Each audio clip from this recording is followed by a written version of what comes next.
최악의 빈곤, 가난한 지역의 상징인 아프리카가 기회의 땅이 되기 위한 시동을 걸었습니다. 최근 한 아프리카 정상회의를 계기로 투자를 확대하기로 한 건데요. 아프리카 국가들과 어떤 경제 협력이 이루어질지 이충희 한양대 유럽아프리카연구소 교수와 그 밑그림을 그려보겠습니다. 어서 오십시오. 안녕하십니까? 예, 안녕하세요. 예. 먼저 아프리카 하면은 우리가 좀 의문점이 남는 게 그동안 전 세계가 이곳에 뭐 구호 활동도 하고 개발 원조에도 집중을 했는데 아직도 빈곤을 벗어나지 못한 점이거든요. 질병에서도 벗어나지 못하고 있는데 그 이유가 뭐라고 보십니까?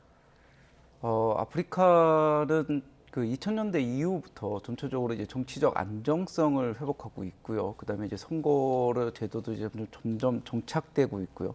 그다음에 이제 장기적인 독재 부분 형태도 많이 이제 개선되고 있는 상황입니다. 그러나 아직까지도 정치적 안정성 부분이나 이제 비효율성 이런 부분들이 개선되지 못하고 있던 것도 또 사실입니다. 예.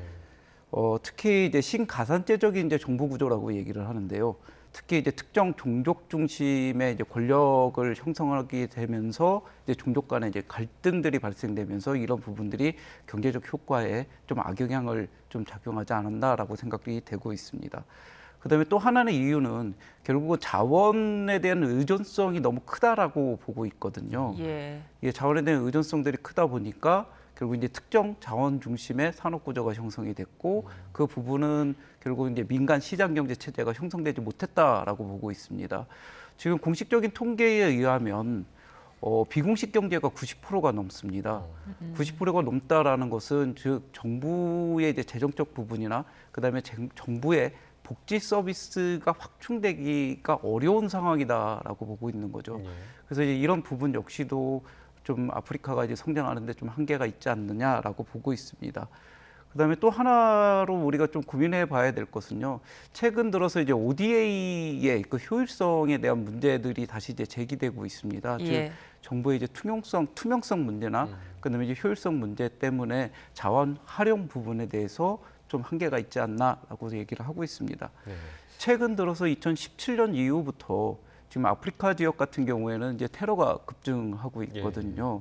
지금 이제 이라크나 이제 시리아에서 이제 이동된 그 테러리스트뿐만 아니라 점차적으로 이제 장기적인 경기 침체가 나오기 시작을 하다 보니까 아프리카 이제 젊은층들 같은 경우에 대안적 체제로다가 그 이슬람 극단주의 형태의 그런 체제들의 모습을 더 이제 호응하는 모습들이 나타나거든요. 예. 그런 부분들이 이제 경제적으로도 악영향으로 작용되지 않았나라고 보고 있습니다. 예, 여러 가지 뭐 악영향 또 한계 이런 부분들을 지적해 주셨는데 하지만 국제 무대에서 이 아프리카 국가들의 정치적 영향력을 놓고 보면 아프리카의 힘을 좀 무시할 수 없다고 하더라고요. 예, 당연하죠. 예, 왜 그런 건가요?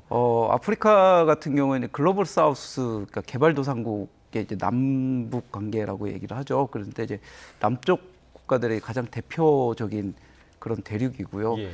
국제 유엔 공식적으로 다 54개국이 이제 공식적으로 이제 포함되어 있습니다. 예.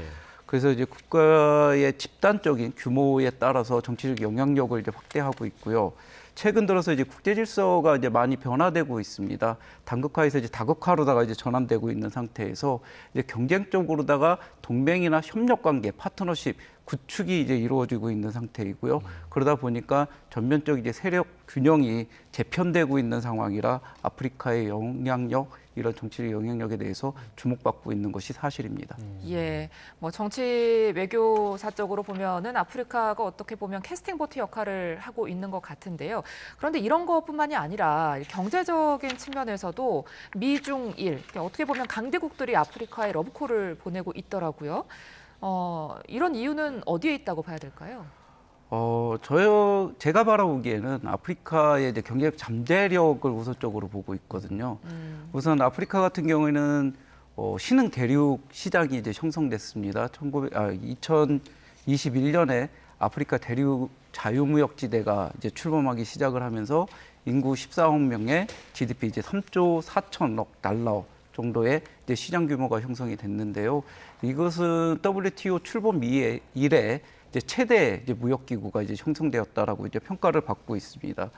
IMF에 따르면 2023년 아프리카 GDP 이제 성장률은 3.2%로다가 세계 평균 성장률의 한 2.9%를 이제 상회하는 형태의 성장을 보이고 있고요. 예. 2024년 그 세계 10대 고성장 국가에 아프리카가 7개국이 여기에 이제 포함되어 있는 상황입니다.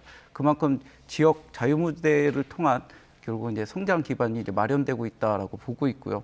두 번째로 보게 되면은 젊은 시장이 이제 형성됐다라고 보고 있습니다. 예. 14억 인구 중에 50%가 25세 미만이고요. 그다음에 이제 중위 연령이 이제 19세입니다.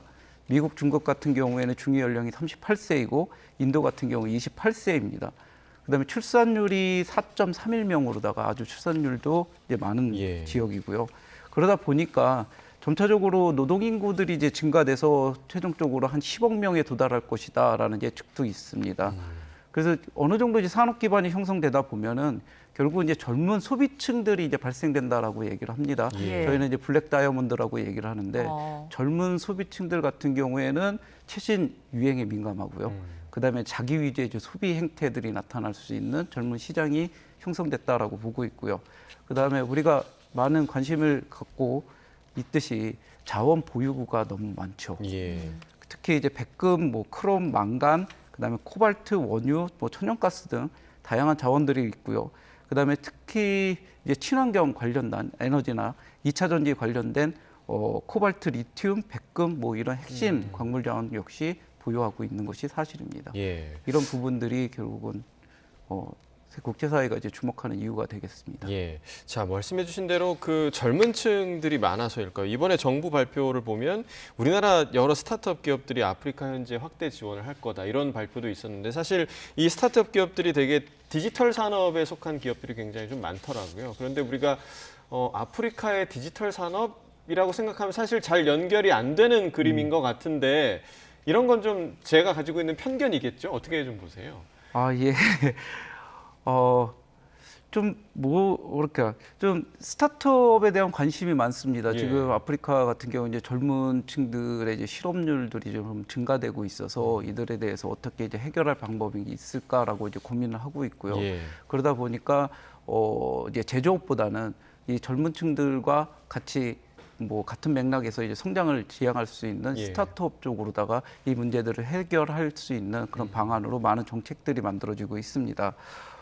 근데 지금 저희가 생각을 할 때 그 프로블 이노베이션이라고 검역적 혁신이라고 아프리카 쪽 학자들에서 그런 얘기들이 많이 나오거든요. 예. 무슨 얘기냐 하면은 아프리카 성장을 할 때 비용을 최적화시킨다라는 거죠. 그런데 지금 물리적 인프라 기반의 이제 산업 구조는 많은 비용들이 들어가고 있지만 디지털 중심의 산업 인프라가 형성이 된다면 그러면 가격 비용 부분뿐만 아니라 결국은 경쟁력도 이제 확보할 수 있고 산업 고도화에 좋은 전략이 되지 않을까라고 얘기를 하고 있습니다. 예. 그 아까 교수님께서 자원구조 중심 경제라고 해주셨는데 네. 아프리카에 대해서요. 그렇다면 이제 여기에서 디지털 산업 쪽으로 좀 넘어가려고 하고 있는 단계인 건가요? 이게 두 가지를 이제 병행하려고 하는 거죠. 왜냐하면은 갑작스럽게 이제 산업 전환이 이루어진다면 근데 제일 큰 문제가 사회적 부적응이나 아니면 사회적 불평등이 더 강화될 수도 있다라고 이제 판단을 하고 있거든요. 예. 그래서 녹색 성장의 기조는 결국 사회의 모든 사람들을 이제 포용하기에는 한계가 있다라고 보고 있고요. 그래서 저희가 생각을 하는 것은 포용적 성장과 녹색 성장이 융합적으로다가 적용돼야 된다라고 생각을 하고 있습니다. 예.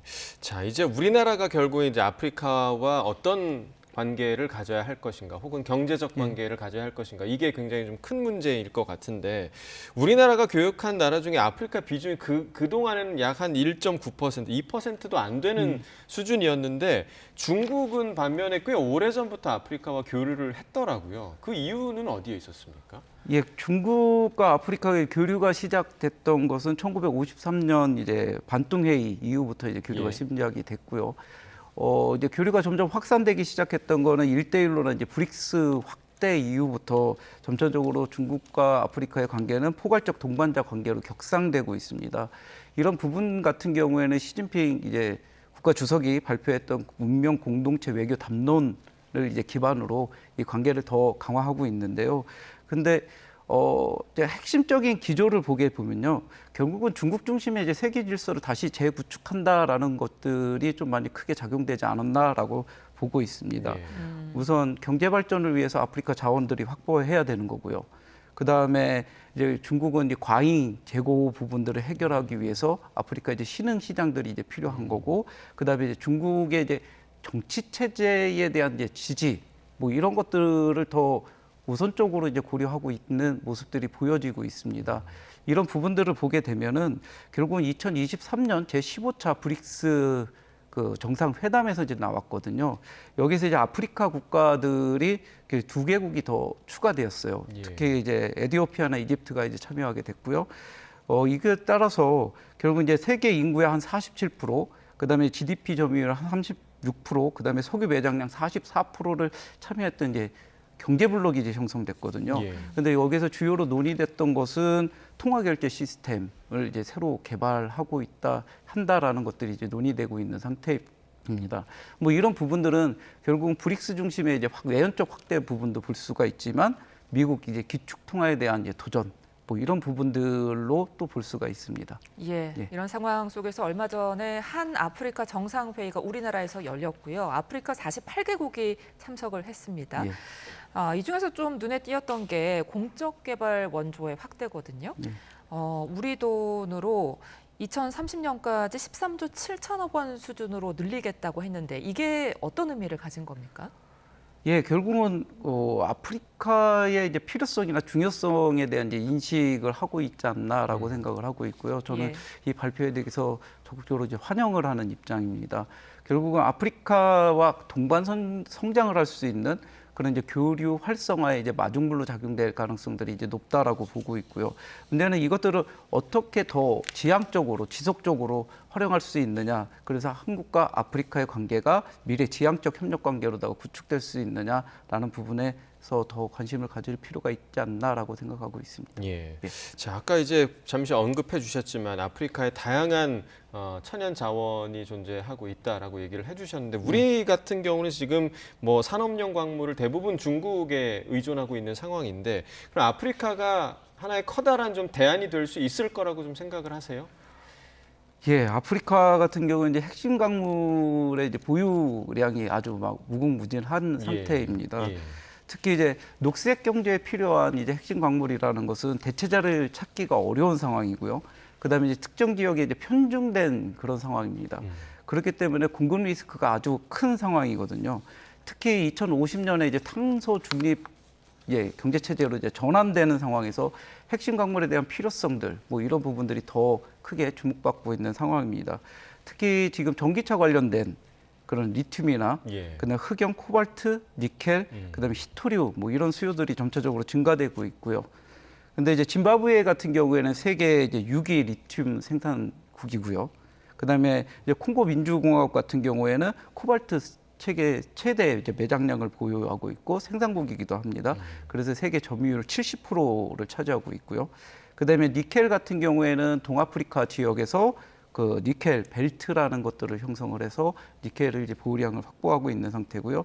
천연 흑연 같은 경우에는 마다가스카르, 그다음에 모잠비크, 그다음에 탄자니아, 남미비아 뭐 이런 지역에서 이런 국가들에서 이제 풍부하게 이제 그런 이제 부존 자원들을 확보한 상태입니다. 예, 말씀해주신 그런 것들을 이제 경제 협력이 잘 되면 좋겠지만 아프리카가 가진 단점들도 사실 있잖아요. 뭐 질병 문제도 아까 이야기했지만 내전, 정치적인 문제 뭐 이런 것들도 있는데 이런 단점들을 보완하기 위한 어떤 제도적인 기반이 좀 필요할 것 같아요. 어떻게 보십니까? 예, 지금 뭐 기업 진출 부분에서 이제 리스크가 이제 발생되고 있는 것은 이제 사실입니다. 예. 특히 이제 낙후된 사회 인프라 부분들이 있고요. 특히 이제 도시와 이제 그러니까 지역, 지방 간의 그런 이제 격차가 너무 크기 때문에 결국은 이제 비용 증가분이 이제 생길 수 있는 상태이고요.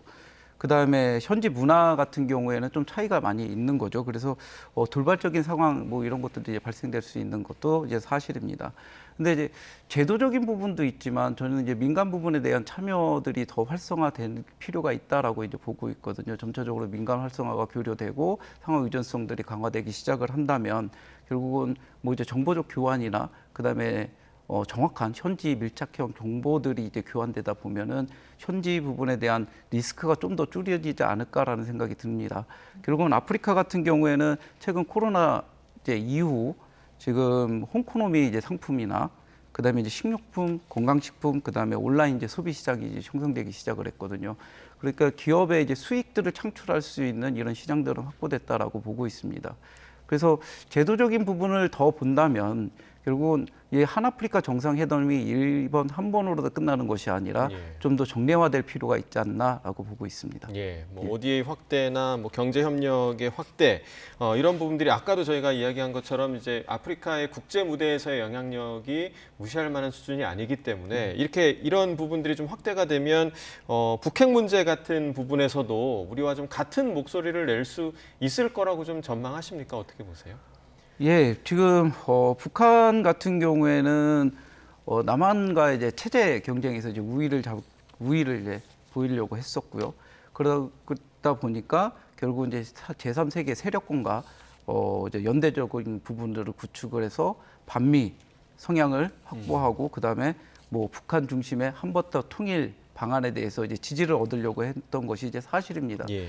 그래서 북한과 아프리카는 이제 군사협력 체계가 7개 국가가 이제 형성이 돼서 이제 교류 협력이 있었지만 최근 들어서 점차적으로다가 이제 국제사회의 이제 제재 부분이나 그다음에 교류 대상국에 대한 이제 동반적인 제재 부분들이 발생되기 시작하면서 보츠나하고 이집트, 수단 같은 경우에는 공식적으로 다 외교관계 단절을 이제 선언을 했고요.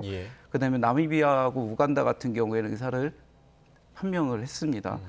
근데 이제 북한 같은 경우에는 23년 5월에 지금 아프리카의 날 이제 60주년 행사로다가 이제 북한과 아프리카 지역의 역사적 우호 관계를 이제 강조하는 형태의 이제 공식 선언을 했던 상황입니다. 근데 지금 상황을 보시다 보면은 결국은 이제 북한의 이념적 문제나 그다음에 체제의 정당성에 대해서 의구심을 갖기 시작을 했기 때문에 이걸 공동적인 이익 관계를 형성하기는 좀 어렵다라고 보고 있고요. 그러다 보니까 결국 아프리카의 이제 성장 부분들에 대한 관심과 주목들이 집중되고 있는 상태에서 북한과의 협력 관계보다는 이제 남한과의 이제 교류 관계가 더 중요한 형태로 이루어지고 있고, 그다음에 이제 경제 협력을 통해서 상호 의존 관계성들이 점점 증가된다면 한국에 대한 지지 부분들은 충분히 확보할 수 있다라고 보고 있습니다. 예, 아프리카 국가들과의 경제 협력, 이충희 한양대 유럽 아프리카 연구소 교수와 오늘 함께 이야기 나눠봤습니다. 오늘 말씀 고맙습니다. 네, 감사합니다.